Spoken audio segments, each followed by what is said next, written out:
Back in 2021, you got into a car accident. I seen the clip, you most like, man, it's bounce back from this.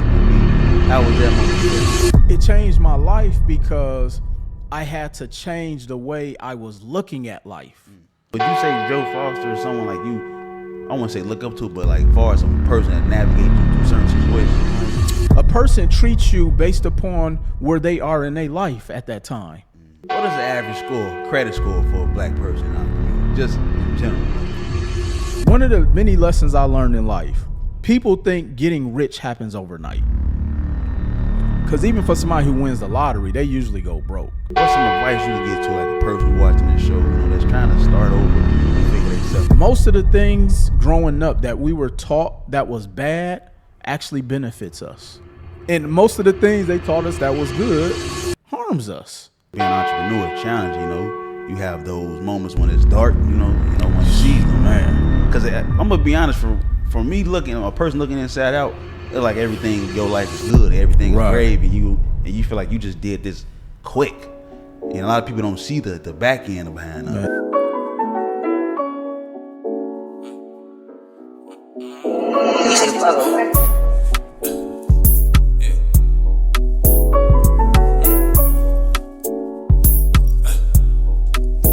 It ain't easy being me, but they think so. I know my bitch. What's going on, world? We back with an episode from the Jocktober podcast. I'm your host, Jock Smith. Keep liking, subscribe, hit the link button. Really appreciate y'all for keep showing love to the channel. Like I always say, keep a special guest on the Jocktober podcast coming. Make sure I get this intro right. Entrepreneur, credit and business funding coach, full-time CEO, Credit Kings, 3-time best-selling author. New book, by the way, How to Survive and Thrive. I mean, this brother turning multiple business from 0 to 100. Helped over 400 million people get access to funds during a 2-year period. The one and only Will Roundtree. Appreciate you, brother. Man, look, the pleasure's all mine, bro. Thank you, bro. I appreciate you coming on the show, like I said last time, man. Man, look, you from the Midwest. I gotta show my people some love, man. Right, most definitely. Down the street from the road. 100%, man. I wanna since you said you from the Midwest, I wanna start off, bro. Like, how was it, growing up in the Midwest? 'Cause a lot of people really don't know the challenges we went through in life. So I want to jump into that for you. Yeah, so, I mean, I'm from Milwaukee, and Chicago got a little bit of a different spotlight than we did because everybody knew of Chicago. Right. When I first moved to the West Coast, and I would tell people I was from Milwaukee, they was like, where that's at? Yeah. Is black people there? Right. You know what I'm saying? So I used to get that so much. But what I will say is that I personally think the Midwest was a lot more difficult to grow up in because we didn't have the aspiring moguls. We didn't have the Jay-Z's. We didn't see the athletes and the rappers. All we saw was the pimps, players, gangbangers, D-boys, and hustlers. And so that's what a lot of people from Milwaukee aspire to be. And it was almost like, man, you didn't leave we didn't even leave the north side. So we were so boxed in and so sheltered. But, fortunately, after my freshman year of high school, my parents actually sent me to go live in Mississippi with my grandparents. And so imagine moving from the city to moving on a farm. That's tough. On 120 acres, 3 houses, no heat, no central AC. I'm chopping wood for the winter time. Like the high school I went to, so I went to 2 different high schools down there. Okay. The first high school, it went from 6th grade to 12th grade, and there was 400 kids in the class. And then the second high school, which is where I ended up graduating from, they had just built this new school, but it was very racist down there. Okay. My prom was segregated in 1997. So this just goes to show you I went from one extreme to another. And literally, I still remember to this day, May 25th, 1997, the day I graduated, I moved right back to Milwaukee. And when I moved back up there, I was like, what the hell am I going to do with my life? Because I didn't want to go to college, didn't want to go to the military. I was just ready to get out of Mississippi. Okay. So I didn't have a plan in life. And so when I got back to Milwaukee, I started working for a while. I went to school for a while, went to a tech school. And, after about halfway into the first semester, dropped out of college, started working for a company, and I thought I was going to retire from there, man. But no, the Midwest is different. I personally think if you can make it in the Midwest, you can make it anywhere, because we have to be creative. Yeah. We have to have an imagination. And there were not a lot of resources of aspirations there outside of being a drug dealer, a pimp, or a hustler, man.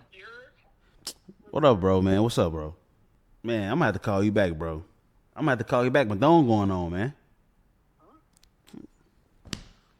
This episode of Jocktober Podcast is brought to you by Madone. Check out Madone for the newest trend in streetwear. Madone blends in classic styles, modern ink, aesthetic vintage designs, and more. Madone is USA made at your local source in San Francisco, California. Every item is unique, including hand stitching, tags, cuts, and more. Shop at Madone with our 20% off discount code using Jocktober. Visit www.madone.com. Once again, that's www.madone.com using our discount code Jocktober. If it ain't Madone, you doing it wrong. It's that simple. Go get that. Man, like you mentioned with the how to be challenging, because we from the Midwest, so it's hard to be able to have those obstacles in life. Me coming to LA was a lot for me too. I had to learn to navigate certain situations. So I noticed that you said that a lot. I want to jump into the part when you noticed when you was talking about the job you was gonna work for 10 years. You think you was gonna work there forever? I thought I was gonna be there 40. I was marking the years off the calendar. I see you, because I see on your clips you said you was really going crazy in that time. Yeah. So how was that chance for you to switch that path and now you're into what you're doing now? Well, I was forced. Okay. Yeah. So I was working at this company. Like I say, I started when I was 18, and I had it all planned out. I could retire by 58, get a gold lapel. I was gonna live off my pension and ride into the sunset. And I remember in 2003, I still remember the date, 2003, August 13th, we got a letter that the company had been sold, and it was sold to a hedge fund. August 14th, I come in, there were chains on the door. And so I'm like, damn, I don't have no skills. I dropped out of college. This is all I knew. We were shipping the groceries to the grocery store. And so started like job hopping around. They actually gave us a severance. It was like a 2-week severance. Now I'm 24, no money in my savings because I was tricking all my money off. When you're young and you making decent money, you in the clubs, you taking every girl you can meet out on a date, trying to impress her. Man, look, I was living my best life, but I was broke. But I didn't realize I was broke until I had to move back in with my parents, and only thing I had was a big screen TV.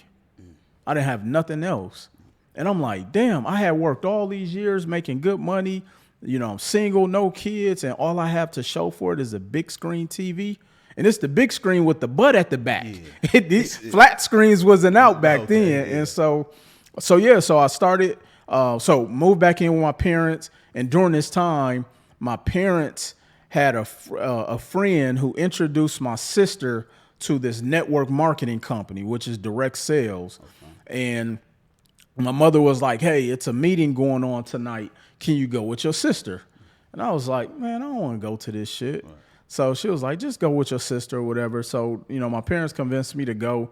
I end up going, and I remember I'm sitting in the front row, and there was probably about 40 people in the room, and there was a bunch of young brothers on stage, and they had on suits. They was like sharp, right? And so I'm sitting in there.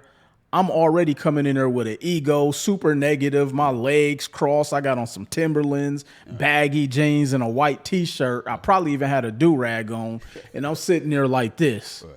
And he was like, "You're not going to take no notes, brother?" And I was like, "No, I'm cool." And he said, "Okay, being cool going to keep you broke." Said it just like that, gut punch. And it hit me because I literally probably had like $7 in my account at the time. And I'm in a room where they're talking about making money, and I came in there with an ego. Unfortunately, this is really how life still goes for a lot of people. Yeah. And so after I, got embarrassed in front of everybody, I actually started to listen to everything they were saying. And the thing that I learned at that moment, making money isn't about working hard. what I learned in that meeting was making money is about being disciplined in concepts. Okay.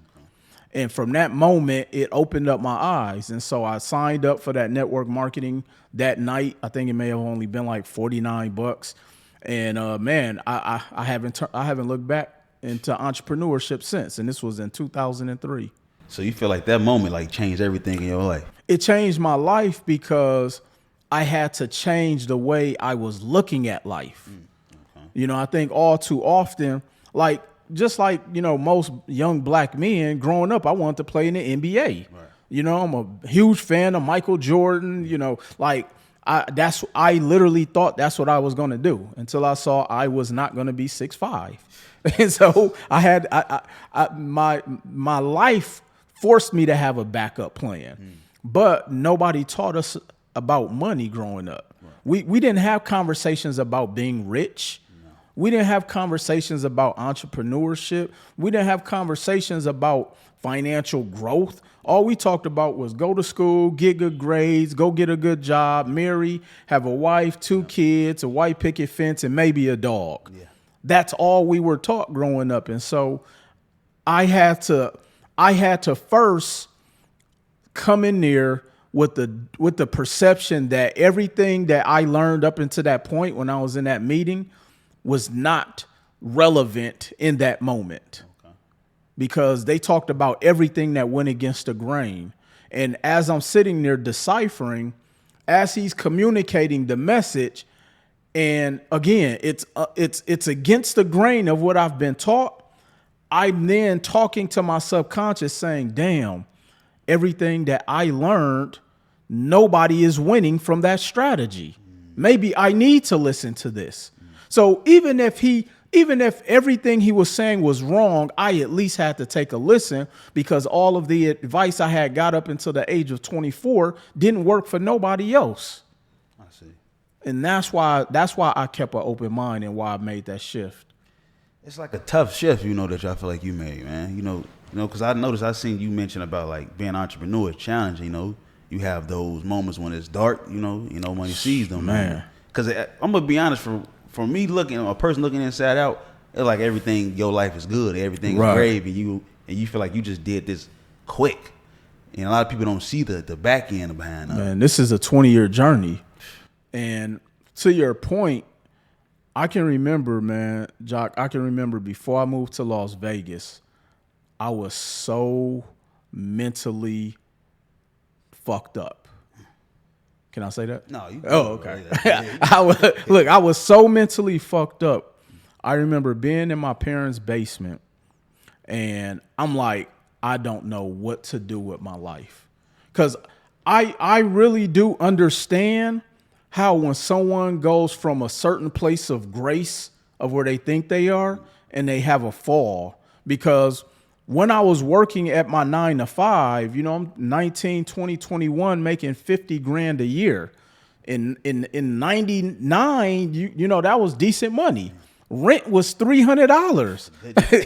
I had a brand new Toyota Camry. My car note was $375. Like, all my expenses was less than $1,500 a month. Everything else just went to tricking, unfortunately. So that's why I didn't save no money.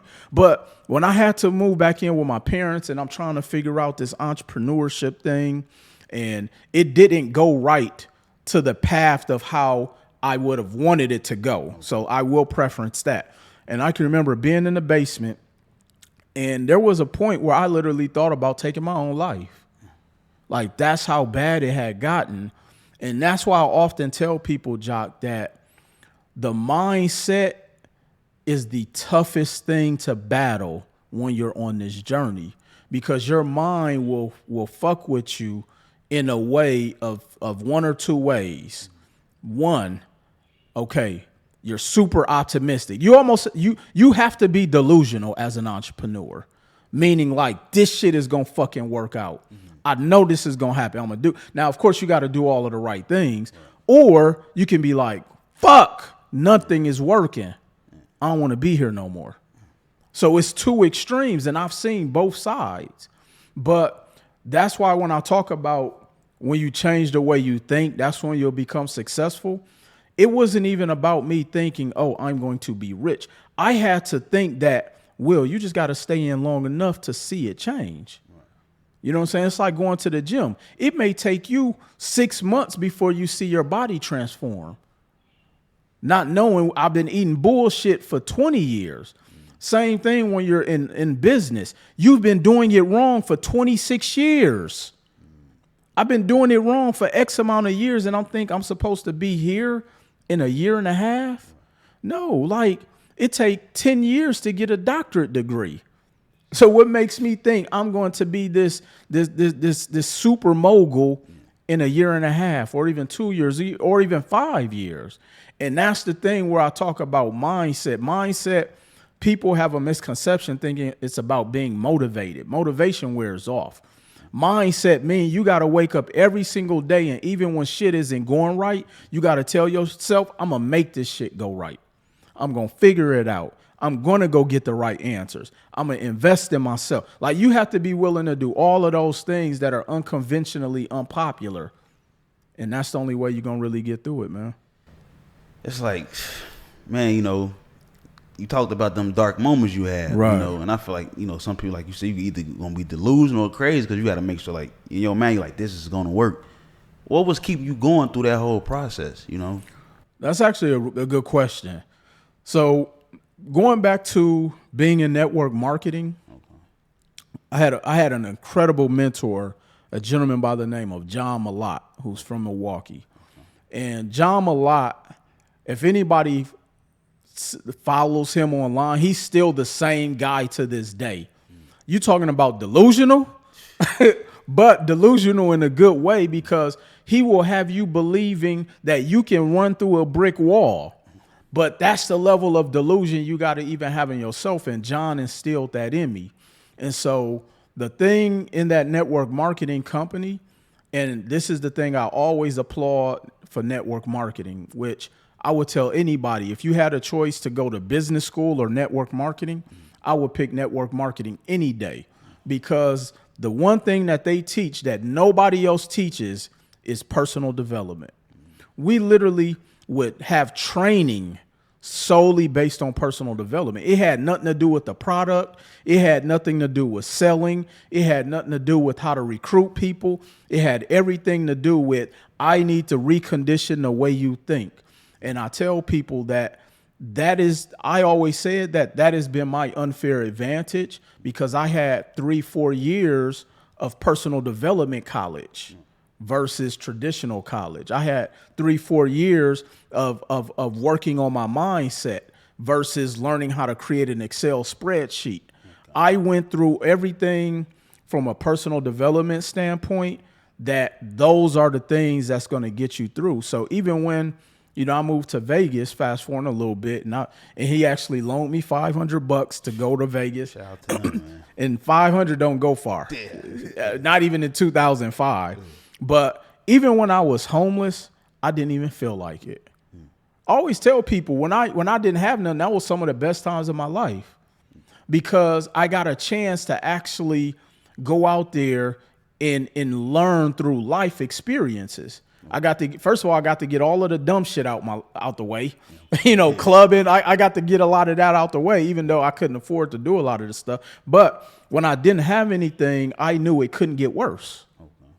And I often tell people, rock bottom, unfortunately, is one of the best teachers, because rock bottom will teach you something that nothing else can teach you. I had no safety net. I didn't have a couch to bounce back on. I really had to figure this shit out. And I literally had to wake up every single day in that world of delusion and say, Will, you got this. So everything that I learned, even when I was going through that transition of being in Las Vegas, that was like my battlefield. It gave me a time to practice. So now when I deal with shit, man, that shit, I'm like Teflon.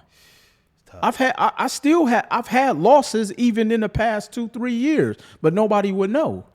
I can deal with, now not saying I want to, right, but I can deal with people stealing money from you.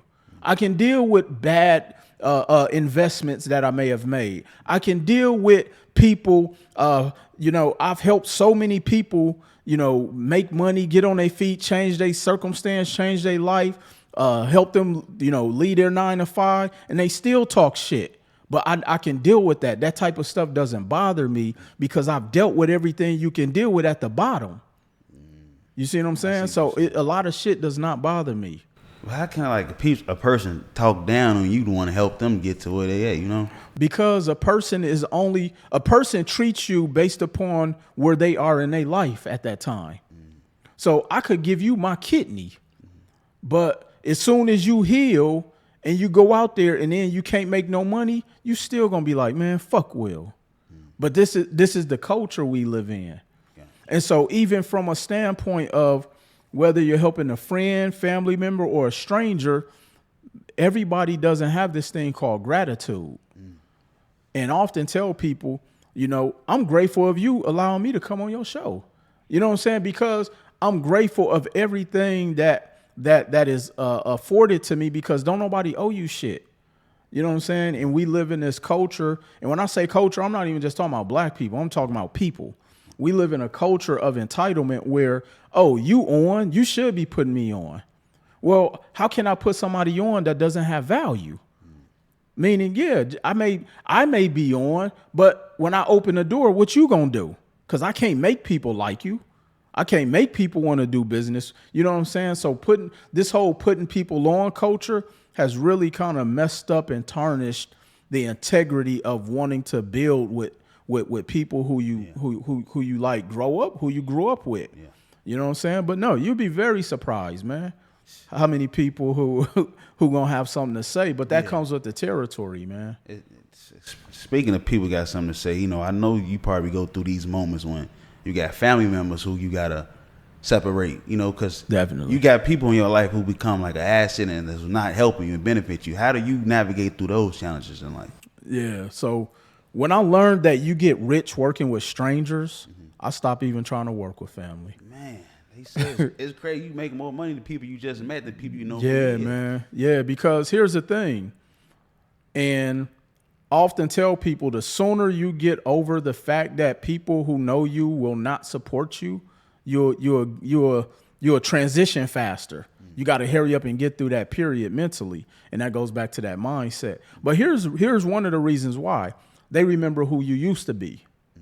So if you was a knucklehead growing up, that's who they see. If you was a thief growing up, that's who they see. If you was a criminal, if you was a shy kid, if you was this, if you was fast, like whatever you were, that's who they see. It's very hard for people to see who you've become because they're not walking in that same path with you because they still living their fucked up life. Yeah. So it's hard for somebody who isn't working on change to identify what change looks like. Because they still see you in them. They still see themselves in you. Oh, man, we used to run the block. We used to steal cars together. So they still see that in you because they haven't grew up. So, yeah, it's very hard. But, yeah, I don't even talk shop around my friends and family. If you haven't been to one of my events or bought my book or asked for some advice, I don't even talk shop. I'm not there to convince you. You know what I'm saying? And I had to learn that a long time ago, but I learned that being in network marketing. Okay. So, again, from 2003 to 2006, I was in network marketing and I learned early, man, your family, they're not necessarily there to support you monetarily. They may be like, yeah, we proud of you, baby, and go and this and that and the third. And sometimes you just need that. Right. And sometimes we have to be okay with just the moral support. Because there's going to be more dark days in the beginning than happy days. And then until eventually you know how to create your own happiness. Yeah. What up, bro, man? What's up, bro? Man, I'm going to have to call you back, bro. I'm going to have to call you back. Madone going on, man. This episode of Jocktober Podcast is brought to you by Madone. Check out Madone for the newest trend in streetwear. Madone blends in classic styles, modern ink, aesthetic vintage designs, and more. Madone is USA made at your local source in San Francisco, California.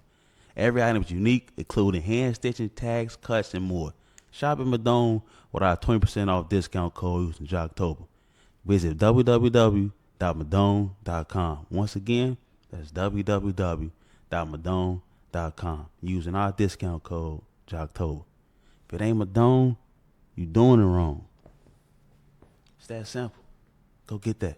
Speaking of dark days, I noticed back in 2021 you got into a car accident. Yeah. And you talked about, I seen the clip you mentioned, like, man, I'm gonna bounce back from this. I'm gonna be. How was that moment for you? Until now in 2025, you did everything you said you was gonna do. Man, you know, you're the first person to ask me about that in the interview. Man, you know what's so crazy? That was the first time in my life where I really had to understand that life can be gone just like that. And so I was actually in a bad weightlifting accident, and the barbell came down on my abdomen, split my liver. Yeah, and so, and you know how us men are, we like, I'll walk it off. Yeah. And I'm sitting there grunting and, and in pain and wincing on the ground. And so I remember getting home from the gym, and I had took my shirt off, and I'm laying in the bed, and I'm like in pain because I thought the wind just got knocked out of me, first of all. So I stand up after about 10 minutes, and my stomach has protruded, and it looked like I was pregnant. And I was like, I gotta get to the ER because I was also having a hard time breathing. So I go to the emergency room. I get there. I can't even walk now. So they wheel me into the wheelchair. They're asking me, you know, the pain scale, where you at, all of this. After that, I don't remember anything. I think they said I had passed out. So they actually transported me to a trauma unit hospital. Get over to trauma unit. Shout out to Sunrise Hospital. They saved my life, man. And so the doctor basically said, if you had not have come in, you would have bled to death. And so I remember, you know, after, you know, surgery, I'm in a hospital bed. And if you ever had like an abdomen injury, you can't lay flat. Right. So I'm in the hospital bed, kind of laid at like an angle. They got me, you know, they're literally feeding me pain meds every couple hours because the pain is unbearable. They got tubes connected to me. And it took me like 3 days before I was like non-delusional from the like medication and surgery. And like I was doped up for like the first couple of days. And I remember just waking up one day and I just got the IVs all in my arm. And then I remember, you know, just because I didn't even know what had happened. And then the doctor came in and said, do you know what happened? And I was like, no. He was like, you split your liver. And I didn't even while I was in the hospital, I learned so much about the liver is the filtration to your entire body. And so if you don't take care of your liver, you die. Even from like what you put into your body, from, you know, the type of food you eat to the, you know, consuming excess amount of alcohol, all of that shit. Like if your liver can't cleanse itself, like a lot of people have a hard time losing weight because their liver is fucked up. And if they would cleanse their liver, they would literally drop weight like that. And so I learned so much in there. And I just remember while I'm in there, I had grabbed my phone because I hadn't seen what I looked like. I grabbed my phone, I look at myself, I'm like, damn, I was just traveling the world, you know, went to, you know, speak internationally. I had done all of these wonderful things, and none of that shit matter if you can't make it.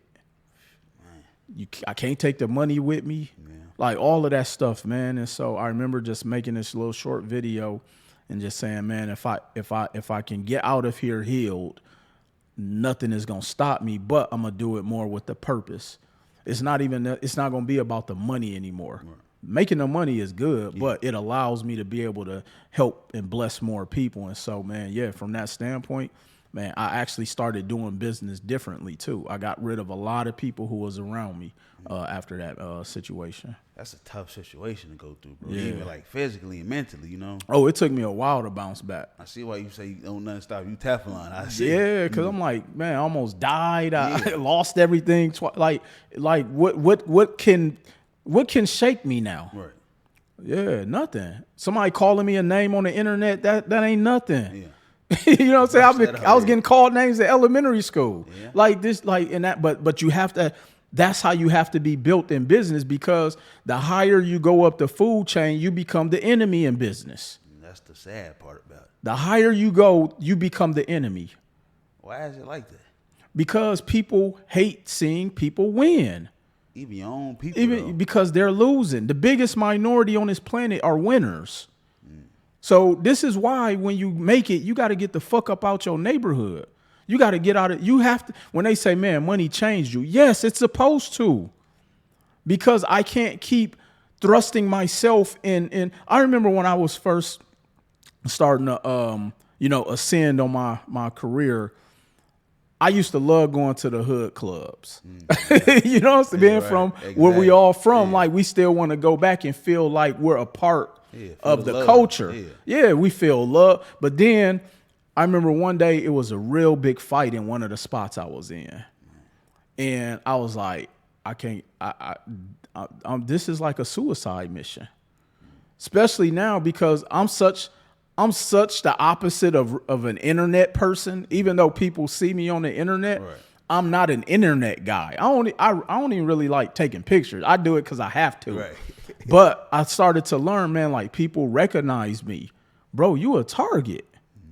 You can't keep putting yourself in these. It's hyenas waiting who ain't ate in 2 weeks. And they could think you have something on you.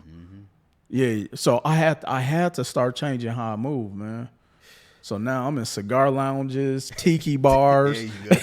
Whole different city. Yeah, I'm in cha-cha music. You're like, yeah, man. You're a whole different man. Whole different person. But yeah, and so yeah, we have to understand. And here's the thing, and this is a message for my black people, and I can only speak for black people because I'm black. We got to grow up.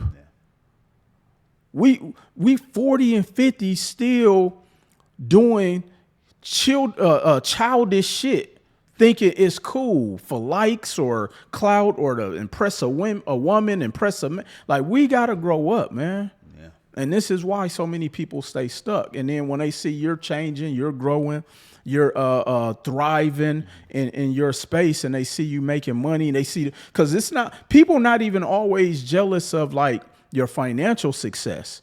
Sometimes people jealous of how other people treat you. When they see people giving you accolades and edifying you and having admiration, because one of the biggest drugs on this planet is attention. Sometimes people get jealous because, man, why the fuck they like Jock better than me? I'm taller than him. I got, like, people start rationalizing these things in their brain, and then they create this fake beef against you. And then next thing you know, they telling this person, man, he think he all that, don't he? And then they'll call 10 other people to try to get them to co-sign with them. And next thing you know, you got a whole household of people who don't like you, and you don't even know why. The crazy part, you don't know why. You don't even know why. Yeah.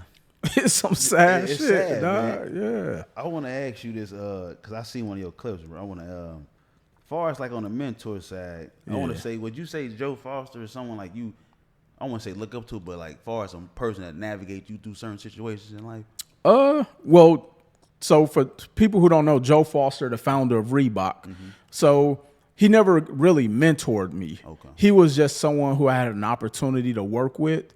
And, you know, I had shared my attorney. So when I was doing my podcast, my attorney, shout out to Tiffany Hill, best attorney in the planet. She connected me with him. And so he came on my podcast. We ended up hitting it off. And, you know, a couple weeks after that, his wife, Julie Foster, invited me to their birthday party in Fort Lauderdale. So mind you, I'm in a room full of billionaires, and we half the food I was eating, I couldn't even pronounce. That's good. Yeah. I was just soaking up the sun. Fort Lauderdale, and Fort Lauderdale is a slept-on city. You know, everybody, you don't got to go to Miami. Fort Lauderdale, first of all, Fort Lauderdale is like the financial area of that region. And so I'm in there, and then so Joe really loved my story and my drive and what I've been able to create. Excuse me. And so he invited me to become an author in the book, you know, How to Survive and Thrive. And like I told the story, the reason it meant so much to me is because I can remember my 5th grade year. It was either my 5th or 6th grade year. This is the year when D Brown had the pump ups. That's back. The Reebok. A lot of y'all don't remember this. So D Brown was an NBA player. It was a dunk contest. He's the one who did the blindfold dunk covering his eyes, and he had to pump up Reeboks. And I remember I wanted those so bad. And my mama said, "You got some Reebok money?" That's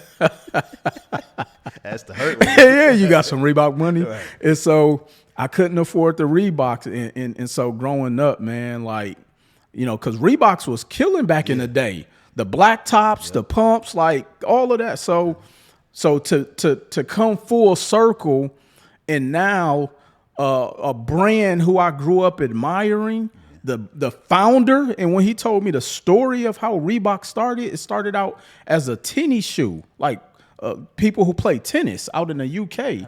And so he was just telling me the story and how they grew up poor. I mean, in a phenomenal story, man. And to now be a co-author in a book with people who've done things far beyond that I could even imagine.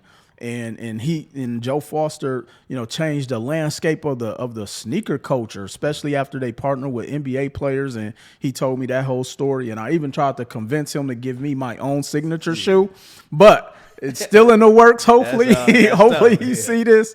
But no, man, it was almost like you can't even really describe the feeling, because here's the thing I tell people: you manufacture your own luck. And it's like, I'm just on go for so long. And then when you have these type of opportunities that come your way, it's just like, damn, is this even real? And I'm like, shit, well, I'll figure out if it's real or not when whatever the outcome is after I complete this or execute on it. So I executed on it and it was real. And so to be able to just be a part of history, man, with that situation, man, I couldn't even put it into words. You on a hell of a run, brother. I tell you that, man. Appreciate it's like that. It's unreal what you're doing. Thank you, man. I want to ask you this, man. Yeah. What is the average credit score for a black person in our community? Just in general, like, you know. Man, you looking at like a 612, 621, man. It's sad. Is it like, I want to ask you, because I look at these clips on social media and they like, oh, I can help you build your credit. You know, I feel like it's a quick get rich scheme. And you got some people who got like, it just depends on the platform. How important is credit nowadays to our community? So I'll answer the first half of that, then I'll answer how important it is. Okay. There's a lot of, so first of all, there are a lot of it's a lot of bad information on the internet. Now, I also will say this isn't the first cycle where there's been bad information. So I got in the credit space in 2007. There was bad information out in 2007. There are a lot of, and I'm not even going to use the word scams, but there's a lot of unethical ways people are helping people clean up their credit. I'll share one with you. So there's something called a credit sweep, or that's the terminology. And essentially a credit sweep is I'll come to you and say, hey, Jock, and clean your credit guaranteed in, 30 days or 7 days or 14 days. And you like, word. Okay, bet. I charge you whatever I'm going to charge you, and I'm going to probably hit you over the head because you're going to see the results. But what they're doing is they'll have you go and file a fake police report or they'll have bogus police reports and then just have you transpose your information on there. And so what ultimately ends up happening is when you file a police report, the credit bureaus will suppress the information. They don't delete it. So it will look like all your information came off right away. And so what ultimately ends up happening is you'll see your credit report update and you'll be like, damn, this actually worked. Right. But guess what can happen? The bureaus, they can do an investigation for up to a year. That stuff may pop back on. And so I remember I had somebody who went through a situation like that back in like 2008. This guy I used to work with, he did one of them credit sweeps, literally at the car lot, trying to finance a vehicle. While he's there, that stuff popped back on his credit. That's tough. Yes, it is, because we're trusting that someone is giving us the right information. So it's no fault to the client sometime. But here's the reality. It's like this in every industry, not just the credit industry. There's people who take advantage of parents with their kids who play sports, fake AAU programs, like fake modeling programs for kids who. So we have to understand that it's just not the financial space that has bad shit going on. This is America. This is people. Unfortunately, there are always going to be people who are going to capitalize off of your pain and hope. And that's what we're dealing with, especially in this financial space. And I feel it's only magnified because now it's a lot of us in this space. And I often tell people that, and a lot of people don't know, like, I'm a pioneer in this industry, and there isn't any quick credit sweep program that I have not heard of. Like, I know all of them because I've been around this space and I've seen so many people get taken advantage of. And so I often tell people, and this isn't the case for everything, but if it's something that people think is the gold of the industry and I'm not doing it, it's because it doesn't really work. So yeah, I don't do the credit sweep stuff. You want that, you can go find somebody that do that. But no, because I care about ethics. I like being able to sleep at night. Okay. Yeah. And you, like the part you said, sleep at night. That's regarding like having annoying clients. No, the conscious. Okay. I want to have a clear conscience. I don't want to. You can't be in this industry as long as I have if you're taking advantage of people. Because bad news travels faster than good news. It's hard to get a bunch of people to say a lot of good things about you. But do one thing wrong, everybody, they going to have a whole podcast about you. if you sneeze too loud. Yeah. And so understanding that that's the culture we live in. And so going back to the second half of your question, like how important is credit? Man, if people really understood that, first of all, because we're operating with outdated data when it comes to finances, that's why people don't really understand the value of credit, because we're living off of the information our parents told us. They didn't capitalize on it. And you want to know how I know? Because our parents didn't have shit. Yeah. If we were to line up 10 people in this room, how many of them could say their parents left them something or is on path to leaving them something? If anything, our generation is taking care of our parents. Yeah. So everything they taught us doesn't work now. And so when it comes to credit, we have to understand, man, that's your winning lottery ticket. Like, you don't have to know how to hoop or rap to get out the hood. Mm-hmm. Learn about finances. Learn about economics. Right. Learn how to leverage credit to go buy real estate and invest. You will get out the hood very quickly. I seen a clip you mentioned that, like, one of the guys said, like, man, this land left the hood and he on a different level. Because you say your credit's like your blueprint, like your fingerprint. Yeah, it's your financial digital fingerprint. Absolutely. And I feel like coming from a black community, a lot of us don't really take the credit part serious. Like, I seen you mention, like, some guys don't even look at their credit because they are scared of what it's going to look like. Because we've been conditioned to think that is bad. Mm-hmm. Like, here's the thing, and it took me years to learn this right here, and I'm still learning it. Most of the things growing up that we were taught that was bad actually benefits us. That's crazy how you put that. And most of the things they taught us that was good harms us. Think about the food. What was we told? Eat breakfast is the most important meal of the day, but breakfast is nothing but sugar. Yeah. Cereal, donuts, bagel, all of the shit that's killing us. Yeah. Oh baby, you got to eat your breakfast. But when I started like fasting, because I don't eat breakfast, I got chastised. Not like, oh, I'm gonna get a whooping chastised, but they're like, oh, you don't eat breakfast? Yeah. Like, you're weird for doing things your way that works for you. And so in this financial space or even in this credit space, like I used to get talked about being in a credit space. Not, like, yeah. But now it's like a badge of honor. Oh, I do credit. Yeah. They put you up in Yeah, it's like, oh, like it's like, you ever watch the Red Pop the Balloon show? Yeah. And I know we going off on the tip. That show is so funny to me. It is. But here's why. When they come out and they always say, oh, what do you do?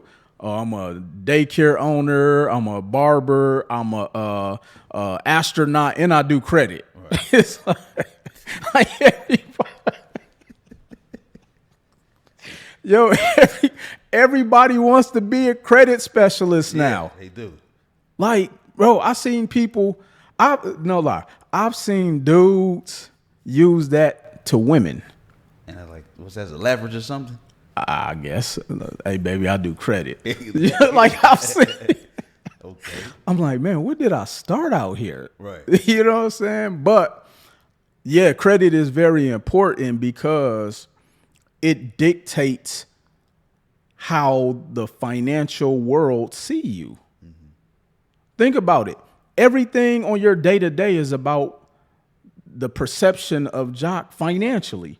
When you want to buy a house or rent an apartment, guess what they're going to look at? You want to buy a car or even rent a car, guess what they look at? You want to date, guess what she may look at? Yeah, that's how the way life is now. Yeah, like so your credit is so important, man. And the thing I often tell people is that the message has gotten distorted to where they made the credit space look evil. But here's the thing I keep telling people. Other communities been playing the credit game for a long time. We behind. We really just started playing this game like 5 to 7 years ago. I agree with you on that one. But they was doing this in the 80s. That's why, 47 can file bankruptcy multiple times. Because he know the game. And I'm like, here's the thing I had to learn at a very young age on this journey.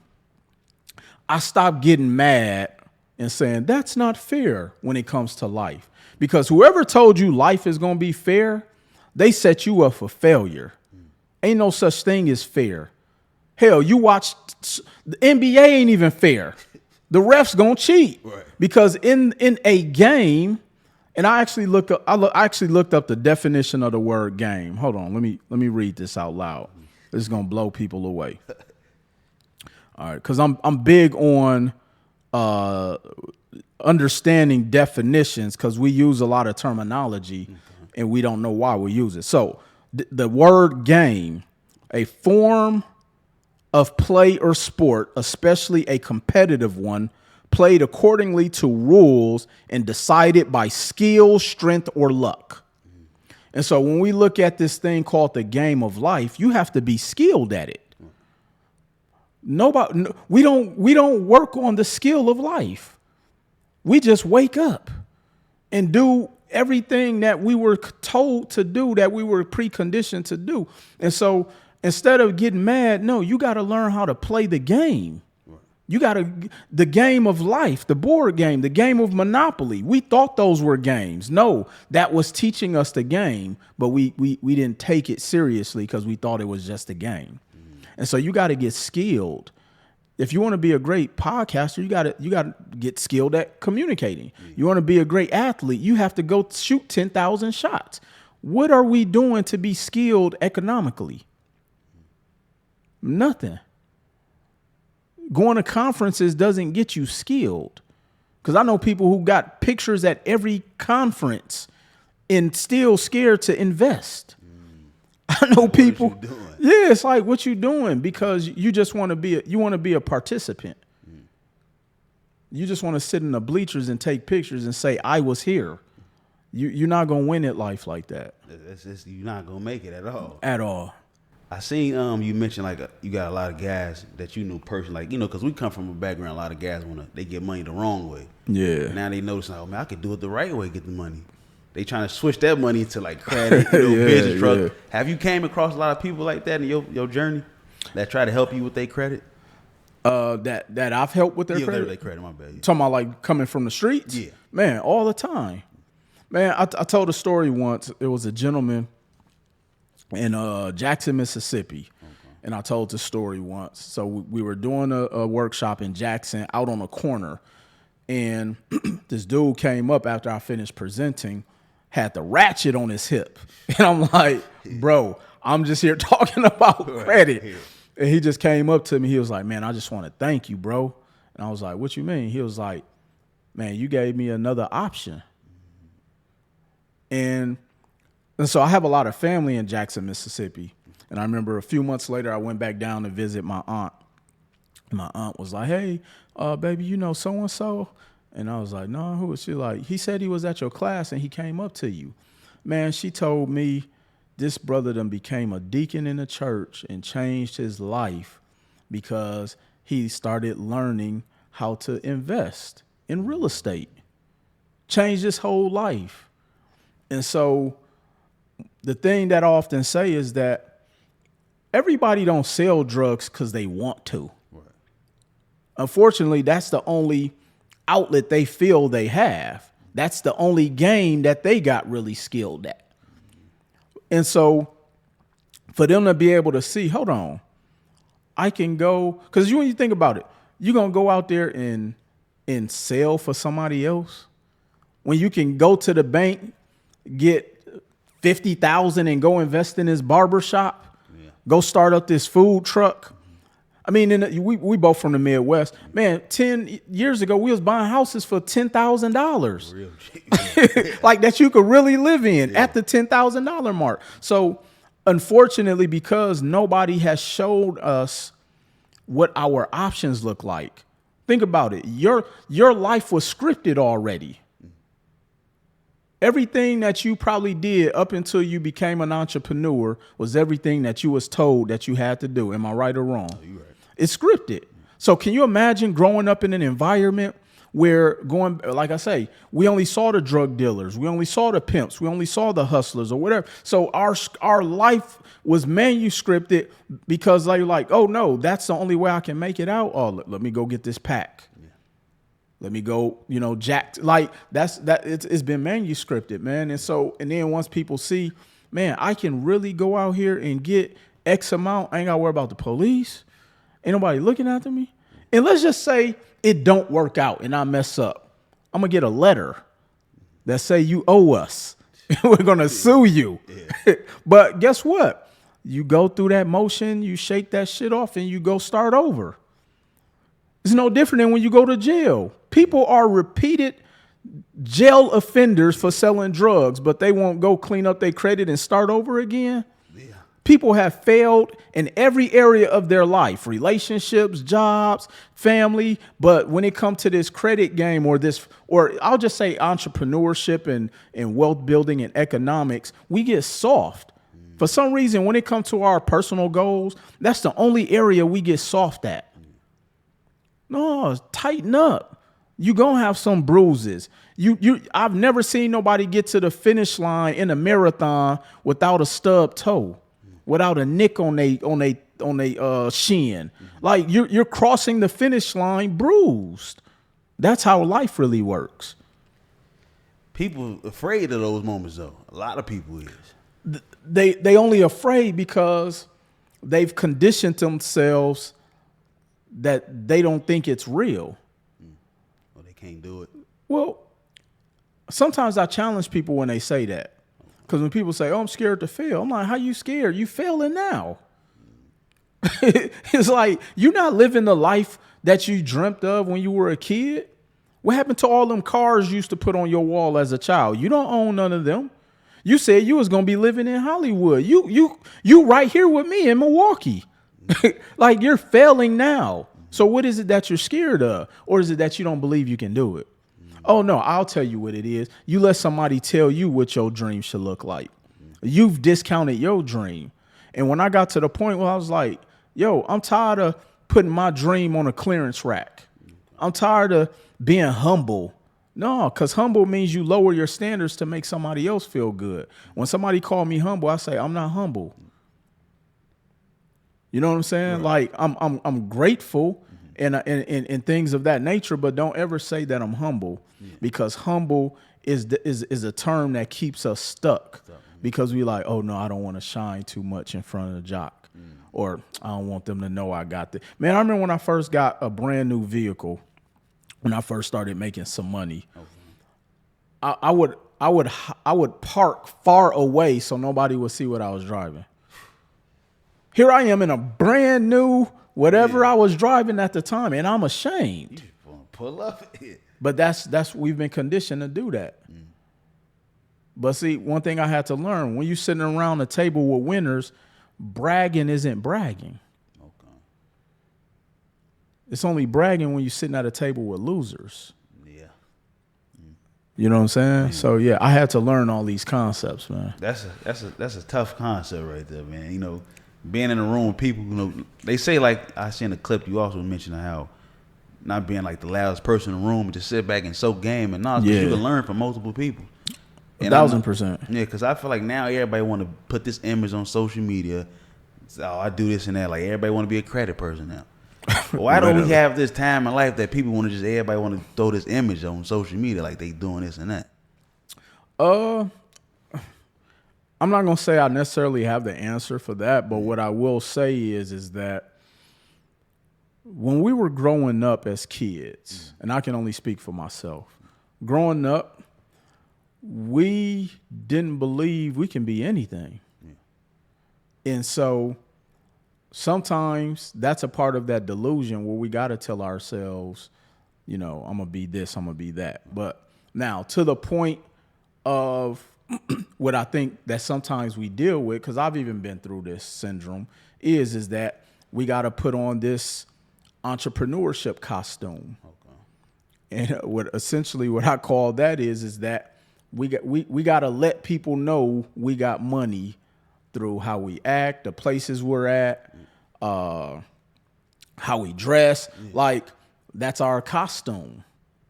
And the sad part about it is like, sometimes you have to play the game if you want people to take you serious. Like, if if it was up to me, I'd be in some sweats. Like, chill. Yeah, I'd be chill everywhere I go. Right. But if you don't have the costume, people not gonna take you serious. So it's like a gift and a curse. But there are certain things that I just refuse to do to put myself in a position to where, like, I know some people who will literally spend every dime trying to look the part and don't got a customer. It's crazy. And I just can't live like that. And then I also think as you get older, you know, I'm gonna be 46 this year. It takes away the essence of really being able to enjoy life. Like, when I go to events, I'm not always pulling out my phone, recording, letting people know I'm there. Like, I want to just enjoy the event. I don't want to try to manufacture a moment so you can see me with the stage behind me and the entertainer. Like, I don't want to live life like the Truman Show. I don't want my life scripted. And so sometimes I might show what I'm doing, and I'm not saying that that's good or bad. I'm just saying, for me, I've gotten to a place in my life where, like, the space I've been able to create for myself is a happy space for me. I don't have to let people know I'm always at the hottest spot. Right. People know I'm there. Yeah. You know what I'm saying? Yeah. They know I'm there, so I don't have to let the world know, man. But I think that's just something we all eventually grow through as we, you know, go on this path, because what used to be important, like things that were important to me early in my entrepreneurship journey, isn't important to me today. Right. You know what I'm saying? So, yeah. To double back when you say if it was up to you, you would wear sweats all the time. Man. Which I agree to myself, but because you got to put the image, you know, something you got to look the part in those certain events. I know you hate the word humble, but it's like the way you move is like, you know, it's like you doing it like it's like it's laid back how you do everything. Right, how you appreciate that. Yeah. And you got some people who's arrogant, cocky, and you really having your way out here, but you doing it in a way that I'm not too loud. Right. You just being you, and I appreciate you for coming on the show. Thank you, man. And I honor you. Thank you for the invite. No, most definitely not. I want to ask you another question before I know you on the time frame. what's some advice you can get to like a person watching this show, that's trying to start over or figure themselves out? Because I see another thing I noticed you doing for the people incarcerated. I like that you do that, and that's something that's big too. That you're able to help people who coming out of jail to be able to help and get their foot on the format and keep going. Right. Yeah. Man, you did your homework. Yeah, man. I had to go through my homework, bro. I think some of it is my personality though too. You know what I'm saying? Like growing up, I was not a loud person. I was actually a very quiet kid. Okay. You know what I'm saying? And I can remember when I made an attempt to go to college. I remember we was in there and we had to give like a speech or something at the front of the class. And I remember it was my turn. I went up there, and when I came back to my seat, this girl who was sitting in front of me looked back and said, "You can talk?" Yeah, I didn't really talk much. And so then, of course, as I've gotten older, then I remember I used to always let people label the term shy on me because I didn't talk much. And I remember, and shout out to John Malott, he broke me out of that. And he was like, he wanted me to speak in front of a room one day. And I said, "Man, I can't do that. I'm shy." He said, "When did you catch that?" Like it's a disease or so. He was like, "No, Will, you're only shy because you keep letting other people tell you that, and you start to believe it." He was like, "No." He was like, "It's one thing to be quiet and move, stealth and everything, but stop telling yourself you're shy." And so, but yeah, I think some of it is really just my personality. I'm not a very, flashy person. I'm not one that craves attention. Okay.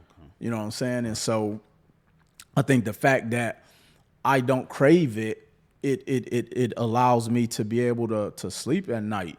And I know what comes with that, man. Like, I don't want to, here's the thing, and then I'll answer the question about what someone would do.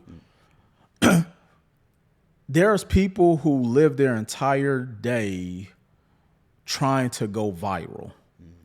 And I see this so much with entrepreneurs. And I can always tell when stuff isn't working for them because they start creating content that is so borderline ridiculous and distasteful. And for a lot of my sisters, look, let me tell y'all something. You don't got to shake your ass for us to want to do business with you. And I can tell when their business isn't thriving because that's what their content moves towards. Or if it's for my brothers, when the content isn't thriving, then they go out on a fuck everybody campaign. And I'm like, it becomes this unnatural essence of who they want the world to portray them to be. And I often tell people one of the best things that I get to witness every day, Jock, is getting paid to be me.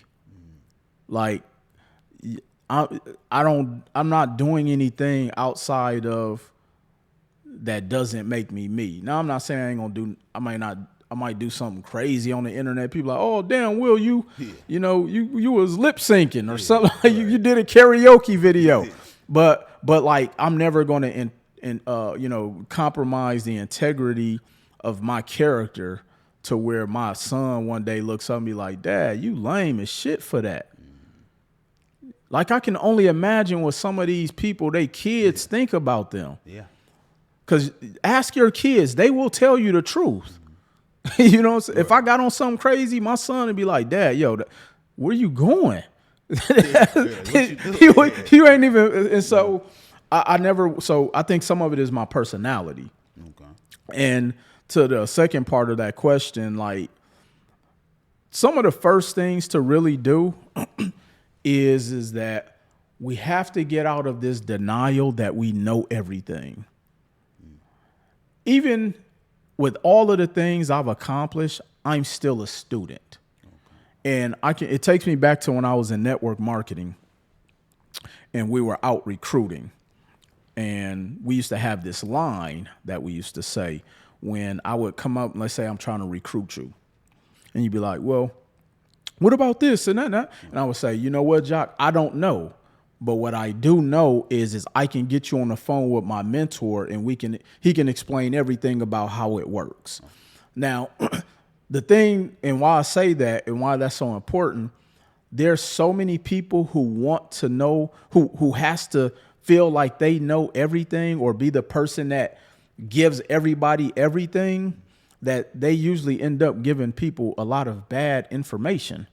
So I know a lot about a few things, but if a person came and asked me about something like about all of the intricacies of how to set up your trust, like that's not my area of expertise. I'm not an attorney, and I'm not about to spend my hours and days trying to go figure that. I'll go pay my attorney to do that.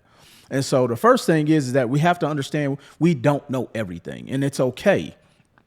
Secondly, you have to change the way you think, man. Man, look. If I could do a 24-hour shut-in seminar, it would solely be on how to think differently. Because that when people ask me what is the secret, that's the secret. And when you go and read the book The Secret, guess what it's about? The perception of how you think and how you view people, because that's what attracts people to you. And we have to understand that thinking is not an inverted thing, meaning like you don't sit here and try to think. Thinking is being able to take data and be like, okay, boom, this is what I go do. But then you got to have the mindset and the foresight to be forward thinking. See, a lot of us are still operating with information from the 70s. You need to upgrade your motherboard. You know what I'm saying? So changing the way you think. Secondly, so and it's actually broken down and I call my 4-step round tree methodology. Okay. Step number 1 is always mindset. You have to change the way you think. You got to sharpen your mindset. You got to put yourself first. You got to invest in yourself. Like you have to do everything that's unconventional and probably unpopular from what you've been conditioned and taught. Like it's okay to be happy. Like we've been taught to, especially us black men, we've been taught to be tough and mean and hate each other. If I step on your shoe, you want to beat me up. It's like, no, we scared to tell brothers we love each other. Like I tell all my friends, hey, bro, I love you, man. Like that's something like, but I had to change the way I think, because even as an entrepreneur being on a journey, you have to have a certain level of compassion for people. You know what I'm saying? Right. Like you may come to me with something ridiculous, but I have to still have enough compassion to either say I can help you or I can't. Right. But so mindset is number 1. Number 2 is we have to understand credit. Mm-hmm. See, when I learned that this thing called credit isn't new in the black community, they've been using it since like the 70s and 80s. We just didn't we were not at that meeting. Right. You know what I'm saying? We were out fighting for our freedom. We were out, taking care of our families. And so that's why I say we're operating off of information from the 70s. Now you add in technology and all of this stuff, and we still trying to just figure out how to, go rent some furniture. Right. Like, no, like we gotta understand that if you do not play this game called credit, you will not survive. Tough game, my head. How is every Fortune 500 company using debt to grow, and we gonna just go out there and get it from the mud?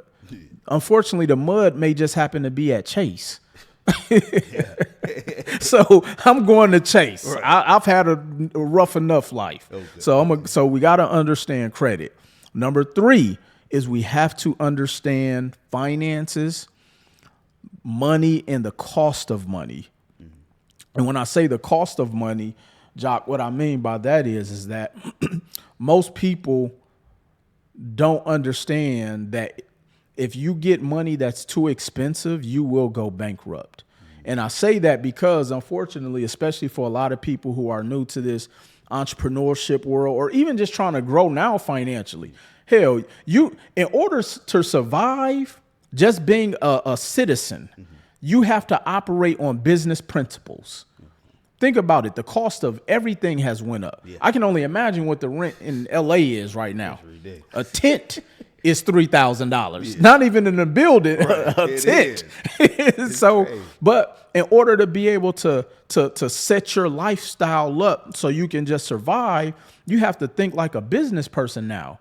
Meaning, okay, if my job is paying me this, I may not be able to live here. So you got to figure out all of those things. And so what will happen? People will go borrow money to finance their lifestyle, not knowing the cost of that money. So you got to know all those nuances and and knowing your expenses versus your income, and knowing your gross versus your net. Like people don't even know how much money they make. They know how much the job tells them that they give them on paper. But if a company said, okay, we're going to pay you $75,000, $75,000 doesn't go through your bank account. Right. No, maybe about 60, 63. Maybe. But then your mortgage or rent, your car note, your insurance, all of that stuff. So like, how much do you really have? Most people don't know that. So we got to understand money, the cost of money. Excuse me. We got to understand that who get paid first, your expenses or you. Like, we have to understand all of those things. And then number 4 is you got to have assets. When I tell people, I don't have to know everything. I just have to know how to be a very good clue finder. Guess what I do? I go and follow everything that everybody before me who's extremely successful financially has already done. And when I saw that one of the top paths was real estate, I didn't need to be convinced. Like, here's why I like real estate, Jock. I don't have to convince you to live. That's the first. If I own a building, I don't have to convince people to stay there. Right. But now, if I go in and I'm selling flowers, I got to convince you that my flowers are better. If I go start a truck, I gotta fight with 40 other drivers who will take that load at a fraction of the cost. If I start a wellness, I have to convince you, but I don't have to convince you that you need to live. And there's a housing shortage in North America. What does that mean? That means as long as you have an occupancy that can rent out, somebody is going to want to live there. Yeah. But, and I noticed this one time when I drove through the city going back home to Milwaukee one day. We were going through, just the north side and what people would call the hood. Mm-hmm. And I'm looking around like, damn, they don't even respect this shit. Mm-hmm. The one thing that brings most people wealth, they don't respect it. Damn, they did a hell of a job convincing us that this ain't worth nothing. You know what I'm saying? Yeah. And then I think about, how did they do that? Oh, they made us argue over the turf. And now this is my block. You know what I'm saying? Yeah. And then when we think about gentrification, you don't know why gentrification will always be successful? What? Because black people don't go after white people when they move to the neighborhoods. That is true. I never thought of it like that. They comfortable. They already know, they're not going to mess with us. They're going to fight themselves. They'll get rid of themselves. So this is why we could take over the block. And so they coming in buying a Big Mama house for you to be able to go get 07 an 07 Benz, be able to go have a night on a town and take your boo to Miami. Right. They know they can buy your house for about $7,500 or whatever, and they'll come through the block. They know ain't nobody gonna mess with them because they know you gonna fight your neighbor because y'all don't like each other, or y'all like the same girl, or y'all had a beef from 15 years ago, and eventually y'all gonna kill each other, and we gonna come up here and buy the whole block at a discount. And that's what they doing in some of the communities too. Because they know that's. See, here's the thing I often tell people I respect about other cultures. They do what works. Okay.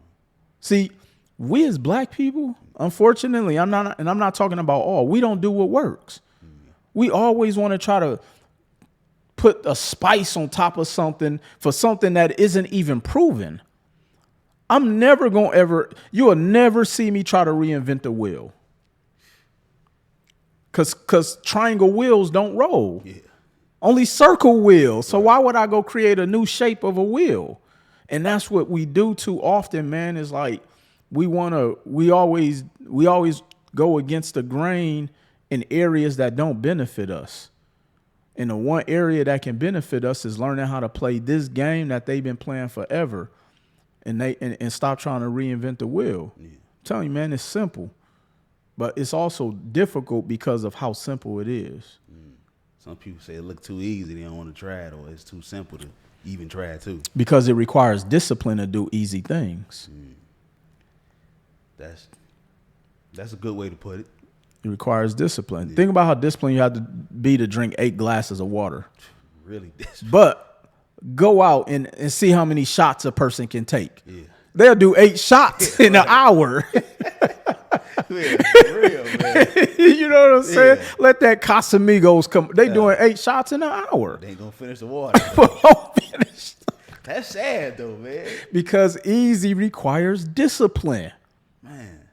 And that's why I often tell people what makes the journey of having a strong mindset difficult, because discipline is boring. It's very boring. And going back to what I'm saying, sometimes, unfortunately, a lot of us black people, we like to spice things up. We get so tired of the mundane, not knowing that the mundane is what keeps you there. You know what I'm saying? Right. Like one of the many lessons I learned in life. People think getting rich happens overnight. Because even for somebody who wins the lottery, they usually go broke. An athlete, they can go broke. But the athlete who made it will tell you, man, I've been playing since I was 7. I didn't make it to the league until I was 20. That's 13 years. And then for me to have a career that sustains to where this money can last generations, I'm playing another 15. So they got 25 years into this thing. And then we think after watching one YouTube video, we went to one conference, we didn't even take notes. We just took pictures. And my life is supposed to change financially. I'm gonna try this for 30 days, Jock. If this don't work, I'm going back to trapping and all of it. Like we'll try. Like you can't try out being wealthy. Right. You can't try out being successful. Right. You got to commit to that shit, and that's the hardest part because it requires discipline. Some people don't want to put the time in, man. It's tough. Well, because they used to. Get it the easy way, huh? No, not even getting it easy. It's because people are so conditioned at doing what's working for them right now, regardless if it's working or if it's the life they want. And this is why we got to get outside our backyard, because some people only aspire to have a Benz, and it doesn't take much to get a Benz. Shit, you can get a Benz with bad credit. Yeah. Car not gonna be hot. But look, they don't even care if it get repoed. That's gonna be the dude on the block. Man, I used to have a Benz. Right. Like you meet that brother who live off the stories of who he used to be. Exactly. Yeah. And I tell, man, used to be's don't make honey. You know what I'm saying? Right. So it's like people don't aspire for nothing. So it doesn't take much effort for them to touch where their ceiling is at. See, if you ain't never been around millionaires, you may not aspire to do that. So 50,000 is a lot to some people. If you ain't never been around billionaires, like you can't even fathom. You could, if you ask somebody how many zeros in a billion, they can't tell you. Right. Their mind don't think that far. Yeah. You know what I'm saying? I remember when I was growing up, in my early 20s, 30s, especially when I didn't have it, I would be like, when you hear people paying like $100,000, $200,000 for a car, right. And people would be like, man, I would never spend that much for a car. That's because you're not in position to do it yet. Yep. Because trust me, when you start making money, you spend, you even if you do it once, you're going to spend a mortgage payment on a car, especially if that's what you like. Right.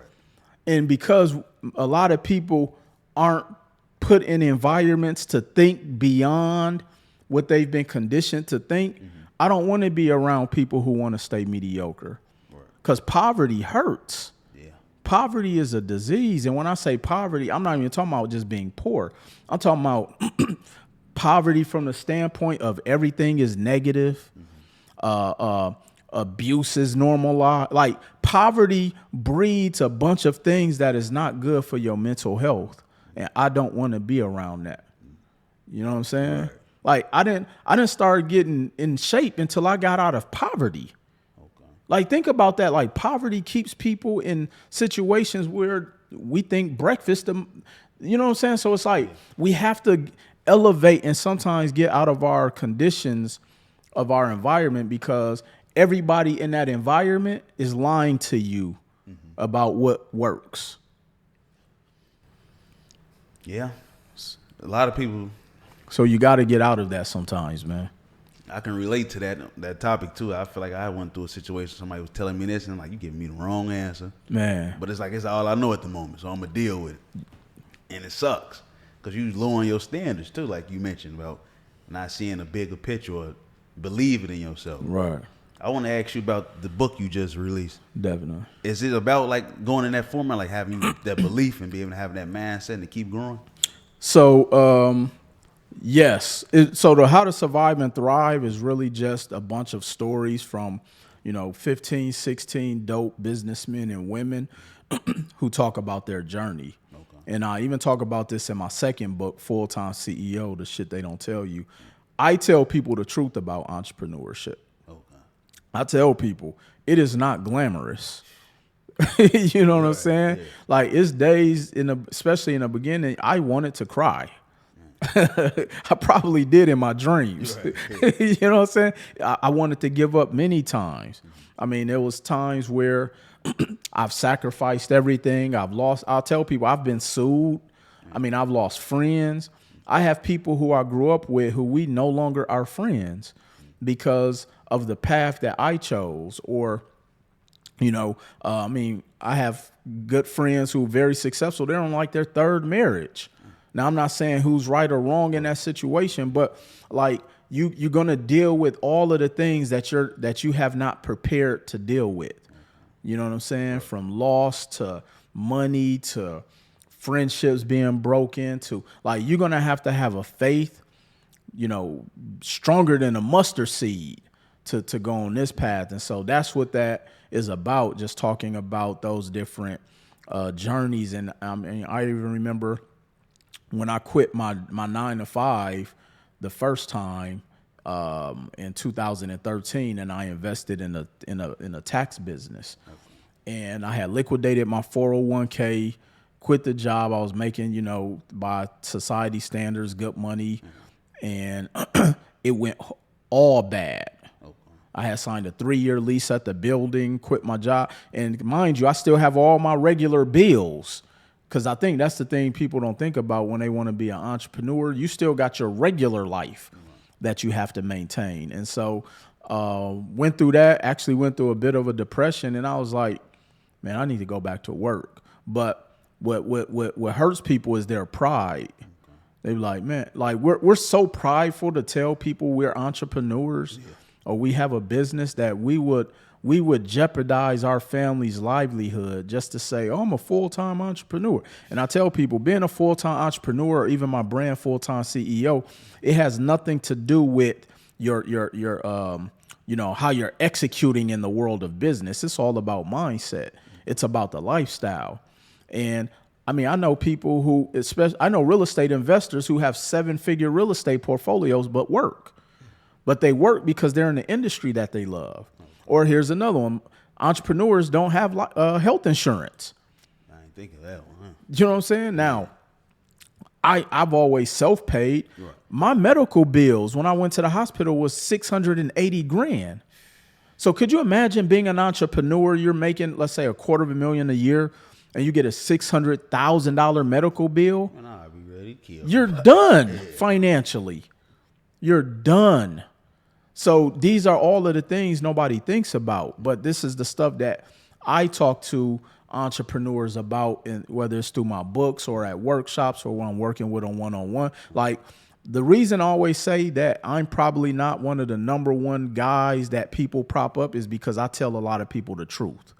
We need that though. I'm gonna tell you this shit ain't glamorous. I'm gonna tell you this shit hurts. I'm gonna tell you, no, your credit is bad. It may take 2 years. No, we can't clean it in 14 days. I'm gonna tell you, no, you gotta do, like, I'm gonna tell people the truth, and people don't always like to hear that. Right. But then I always tell people, my grandma told me, you do it right or you pay twice. So when you go out there and figure out somebody else, no, you gotta pay twice now over here. Ain't no free lunch. Granny from Mississippi. Grandma from Mississippi. You know how that go. Man, sound just like it. You say you do. Oh man. Yeah, bro, before I let you go, I know you're the time, man. Where could the people find you, or where they could have found this book at too, brother? Yeah, definitely. So they can get all my books on Amazon.com. We also have the Audible versions as well. Go up there. Now, Credit is King is probably the #1 selling credit book in North America. How to Survive and Thrive. I give those away. Like I don't even know how many more copies I have. Full-Time CEO. Again, you can go get that on Amazon, and again, you can also get the audio version. And then also too, man, I do have my online community, and the dope thing about my online community is that I basically have the content and things broken down that goes over my 4-step methodology. Okay. Everything from mindset to understanding. I even give people access to free credit repair. In my community, we showing people how to get funding. So like even now, if a person wanted to rebuild their credit, one of the fastest ways of doing that is by getting new credit. I have a credit card line that people can get that guarantees to give them an approval up to $2,500, which means some people may get $1,000, some may get $2,000, some get the whole $2,500. No credit check. So as soon as they join the community, they could sign up for that. Their score can jump 100 points just by adding that. Now that's not everybody's circumstance. Right. And then I even have a snippet of my real estate coaching program, where I have one of the #1 real estate coaching programs in North America, my REI 90 program, where I teach people how to buy and hold real estate from their own no matter where they live, outside their backyard. Okay. So like, for example, if you and I were talking about you becoming an aspiring investor, I would never say, I would try to talk you against buying here in LA. Because LA is not a landlord-friendly state. Yeah, I can see that. So I'm going to say, hey, Jock, let's go into the Midwest. And so I teach you how to buy real estate literally from your cell phone. As a matter of fact, I have a closing tomorrow, and on my flight here, I did everything from my cell phone. So I didn't even have to see the property. Like, I teach you how to run it like a real business. And so we give all of that away, and I'm going to actually give people, I actually created a new text number where people can reach us. So let me get that text number out, or my team will will be like, man, how you forget the number? Yeah.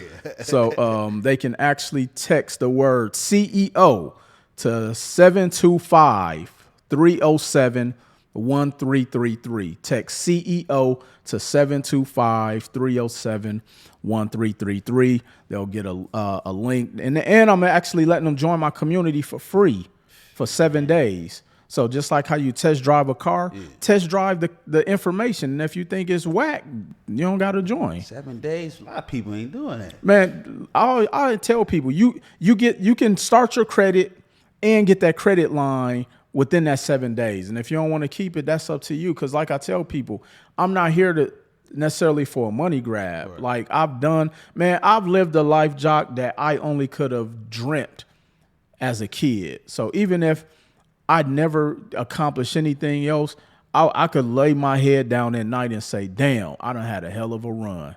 Bro, you know what I'm saying? You just getting started, man. You know what's so crazy? You say that. I actually feel like this is round 2. Yeah. I have like a new energy, bro. I'm telling you, people better be ready, man. They better watch out. Man, we're ROUNDTREE, brother. I appreciate you coming on the show, brother. Absolutely, man. The pleasure was all mine. Bro, I'm going to be definitely reaching out to you outside of this, brother. Thank you, bro. Anytime, man. Yep. You're the one and only, man. Appreciate y'all for tuning in. Catch y'all next week. Will, thank you, brother. Absolutely, man. Pleasure's all mine. Yes, y'all already know I'm going to see y'all at the top. Let's go. Let's do it.